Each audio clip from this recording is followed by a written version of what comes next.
and I'm a born Muslim. My problem is that I practiced Islam when I was... Brother, first we'd request questions from the non-Muslims. Once all the questions from non-Muslims are over, inshallah, we'll give you a chance. Yeah, but I'm telling you my problem only. Okay. But you said you're Ahmed and you're a born Muslim. I am born Muslim. But now are you a Muslim or not? I'm agnostic. Oh, so now you have left the religion of Islam. Yeah, I'm confused. Okay, fine. If you have left the religion of Islam, you can ask the question, brother. Okay. So my question is, how come I don't have the faith that you and the other Muslims have and some of my friends, even though I practiced Islam a lot and I even did Umrah, but I still do most of the sins that are forbidden in Islam, and I sometimes am lazy to do the prayer and the other subjects we have to do in Islam.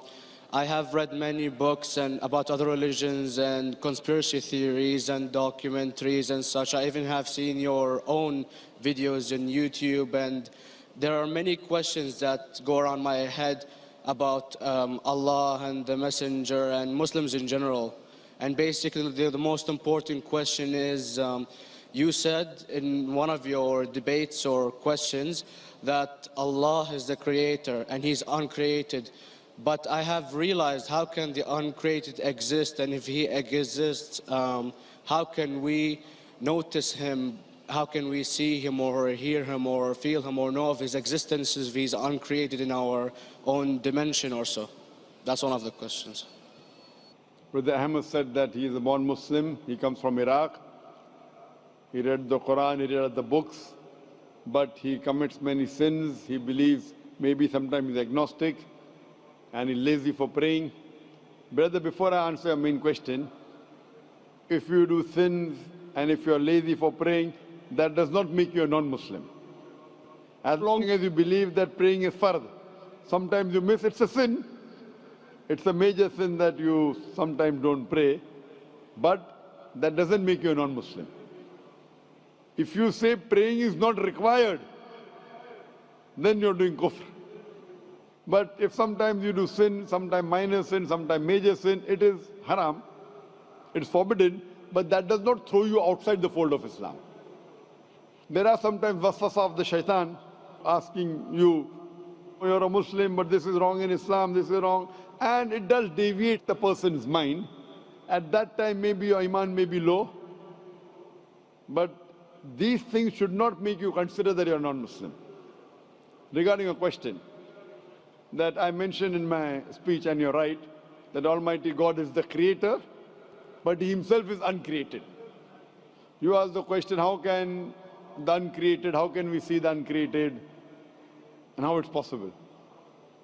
Allah subhanahu wa ta'ala is Khaliq, is the creator. And by definition, He's uncreated.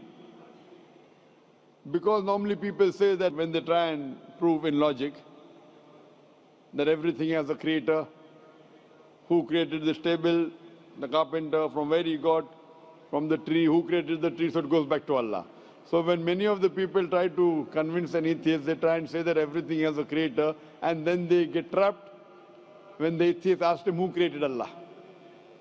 So if you hear my tapes, I never go that way. I ask the atheist that how did you come to know about the universe? How did you come to know about the functioning of the stars, of the sun? And he says, and goes back, that the creator. So it's the vice versa. So if you know how to deal with logic, you don't trip over this problem with the atheist trap, the Muslims or the believers, by saying who created Allah. By definition, Allah is uncreated. And if you ask the question, who created Allah? If you have heard my tapes, I give the reply, that suppose a person comes and says that my brother John. Yeah, I know, I saw that, I heard that's funny, but I mean, how does he exist if he's uncreated? Not that is Allah. Yeah. That's the difference between you and Allah. How does he exist? Means he was existing. He doesn't have a beginning. You and I have a beginning, that's human being. So that's the difference between us and Allah. You can't say that Allah has to be like us. If Allah is like you and me, why should we worship Him? I see, but have you heard of the phenomenon, the Big Brother? used by various orders and political agendas to control the people and such by implementing it into multiple gods. And then later on, it became a monotheistic religions all over the world to make it easier for Big the Brother, people sorry, to... I've never heard of the religion Big Brother. It's not a religion. It's like a theory, an idea, basically. For What does it example, say? yes? What does this idea say? What does it say?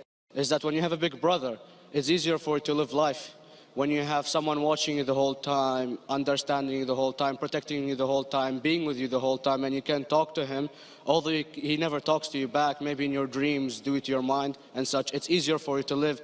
While a human who does not have a big brother and is not easily controlled into doing so and is having complete freedom is a danger for the major ruling powers and such. So what does this say? I don't understand. Big Brother may be there, Big Brother may not be there. So what does it have to do with Islam and God? What does it have to do? Because basically Allah is watching you the whole time. So you want to say that Allah is like a big brother? Indeed, you use him for your protection so you won't be scared. You know what I mean? See, this is the hypothesis. Hypothesis. If you have heard, how do I convince an atheist? If you have heard my answer, that you said that you're agnostic, you're atheist.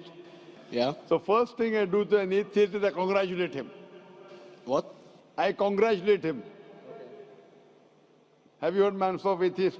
Yeah, you congratulate them and stuff. But I haven't seen your debates with the atheist. I just saw your answers on some questions. Fine, so you haven't seen the answer of atheist. No, but I've seen your debate with David William Campbell. And David William Campbell is not an atheist. Yeah, yeah. Now, when an atheist tells me he does not believe in God like your theory of Big Brother, Yeah. and if you believe in that theory, I will ask you, first thing I do to the atheist, I congratulate him. You know why? Yeah, because they think and they don't follow what their parent does and such stuff like that. No. I congratulate him because he is not doing blind belief. The other people are doing blind belief. He is a Christian because father is a Christian. He is a Hindu because father is a Hindu. Most of the Muslims are Muslim because father is a Muslim. He is thinking. He says there is no God. He has said the first part of the Islamic Shahada, La ilaha. The reason I congratulate him is because he has said the first part of the Islamic Shahada, Islamic Creed, La ilaha. The only thing I have to do is illallah, which I shall do inshallah. So if you have heard my answer, an atheist becomes an atheist because he believes in science, he believes in logic. Or I ask him that if an equipment is bought in front of him, which no one in the world has ever seen, and if the question is asked that who will be the first person who will be able to tell you the mechanism of this new equipment, what is the answer? Of course, he's going to tell you the producer or the maker of this equipment. Creator, producer, maker. So when we ask him questions that how did this universe come into existence, he will talk about the Big Bang. This what we're going to talk is already mentioned in the Quran 1400 years ago in Surah Anbiya chapter number 21 verse number 30. Avalam yaral lazina kafaru anna samawati wal arda kanat ratkum fataqnahuma. Do not the unbelievers see that the heavens and the earth were joined together and we clove them asunder. This what you came to know 50 years back is mentioned in the Quran 1400 years ago. Who could have mentioned that? Well, in various civilizations in like 2000 or 5000 BC before Islam came or Christianity itself, there was various civilizations that are good in astronomy and they know more about our solar system than we do now, sadly. Brother, your knowledge of science is little, not in-depth. I do agree. There are certain things which were known as hypotheses. For example, we came to know, we were proved that the earth was spherical in 1577. I know that in 6th century BC, there were Pythagoras who believed that the earth was spherical. But the same Pythagoras who believed the earth was spherical also believed that the earth was the center of the universe, which is wrong. You show me one civilization which believes 100% what the Quran has mentioned. I challenge you. What you say, so do you mean to say there was a person who said, okay, this civilization, out of 100 things, these 2 things are right. Out of 100 things, these 5 things are right. Out of this 100, and picked and chose. Who can do that? No one besides the Creator. Even if you know that there were 10 different civilizations, hundreds of civilizations, there is not a single civilization that you know in the past which knew 100% of science what we know today. So where is your logic? Where is your theory? I do know that certain things were hypotheses, which were proved later on. But there is not a single civilization which knows everything what is mentioned in the Quran. So the answer goes back to the original question, who could have collected this in the Quran?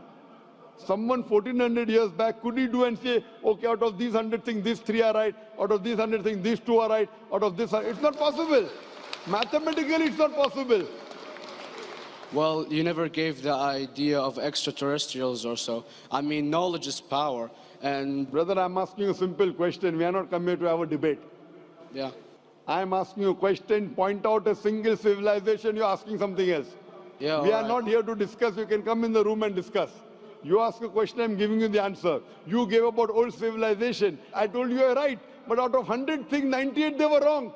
So I'm asking you, who could have mentioned this in the Quran? You're talking something else now. Yeah, well, I'm I'm asking telling a simple question, 2 plus 2 equal how much? You're saying, I'm telling you 3 multiplied by 3 is how much? I'm asking a name, you're telling that where do you live? you know, I'm asking a simple question, name me a single civilization which has everything what was mentioned in the Quran. Do you know of any or not? Yes or no?